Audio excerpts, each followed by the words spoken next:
Good morning all of you. बच्चों, हम पाठ पढ़ रहे थे रीढ़ की हड्डी, जिसके लेखक हैं जगदीश चंद्र माथुर जी।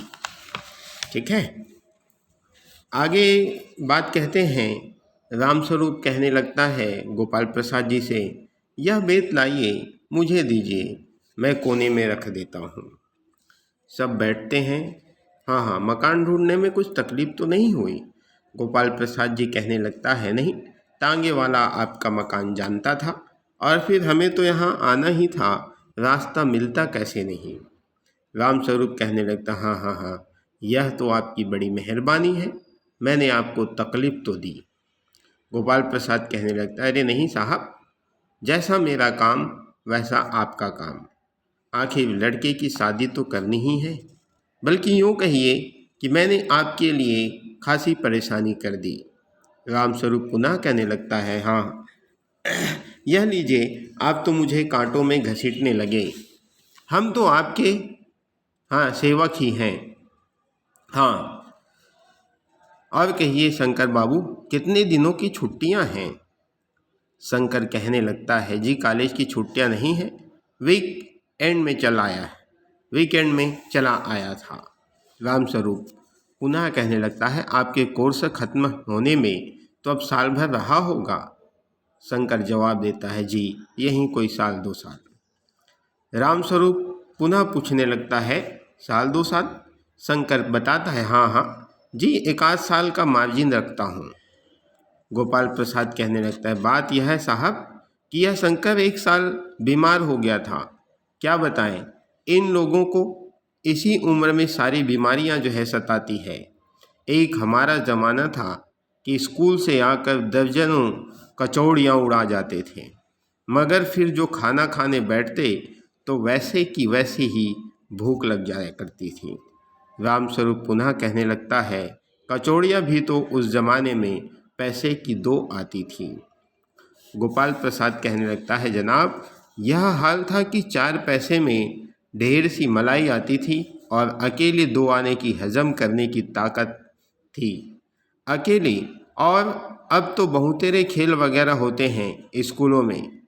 तब न वॉलीबॉल जानता था, न टेनिस, न बैडमिंटन, बस कभी हॉकी या क्रिकेट कुछ लोग खेला करते थे।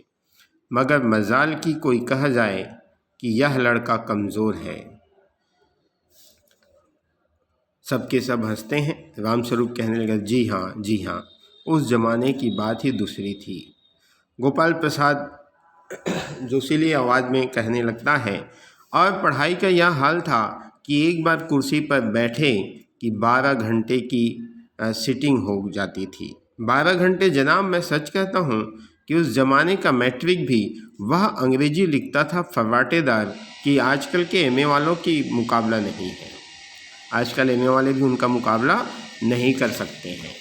इस प्रकार से गोपाल प्रसाद जो है जवाब देता है, और पुनः आगे रामस्वरूप जी कहने लगे, जी हाँ जी, यह तो है ही। उसके पश्चात पुनः गोपाल प्रसाद जी कहने लगते हैं, माफ़ कीजिएगा बाबू रामस्वरूप, उस ज़माने की जब याद आती है अपने को जब्त करना मुश्किल हो जाता है। हाँ जी हाँ, वह तो रंगीन ज़माना था, रंगीन ज़माना, हाँ। शंकर भी हाँ हाँ कहता है। गोपाल प्रसाद पुनः कहने, अच्छा तो साहब फिर बिजनेस की बातचीत हो जाए। रामस्वरूप चौंक कर, बिजनेस? उसके बाद पुनः कहा, हाँ अच्छा, लेकिन ज़रा नाश्ता तो कर लीजिए। गोपाल प्रसाद कहने लगते, यह सब आप क्यों तकल्लुफ़ करते हैं? रामस्वरूप कहने लगे, हाँ तकल्लुफ़ किस बात का है? हाँ, यह तो मेरी बड़ी तकदीर है कि आप मेरे यहाँ तशरीफ़ लाए हैं, वरना मैं किस काबिल हूँ। हाँ माफ़ कीजिएगा, ज़रा अभी हाजिर हुआ।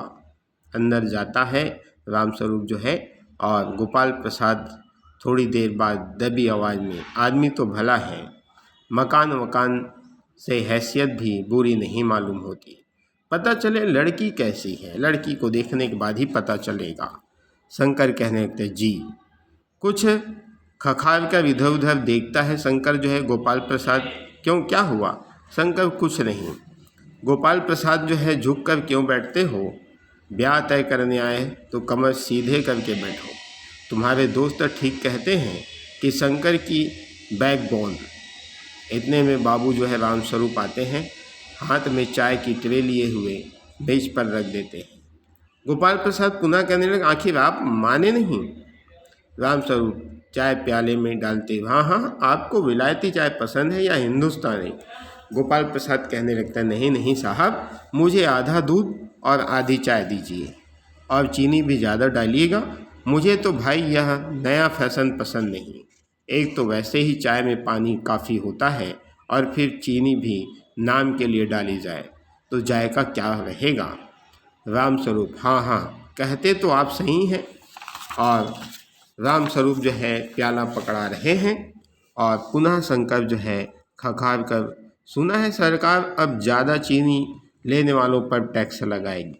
गोपाल प्रसाद कहने लगते हैं चाय पीते हुए, सरकार जो चाहे सो कर ले, पर अगर आमदनी करनी है तो सरकार को बस एक ही टैक्स लगाना चाहिए। रामस्वरूप जो है शंकर को चाय का प्याला पकड़ा रहे, और वह क्या पूछते हैं।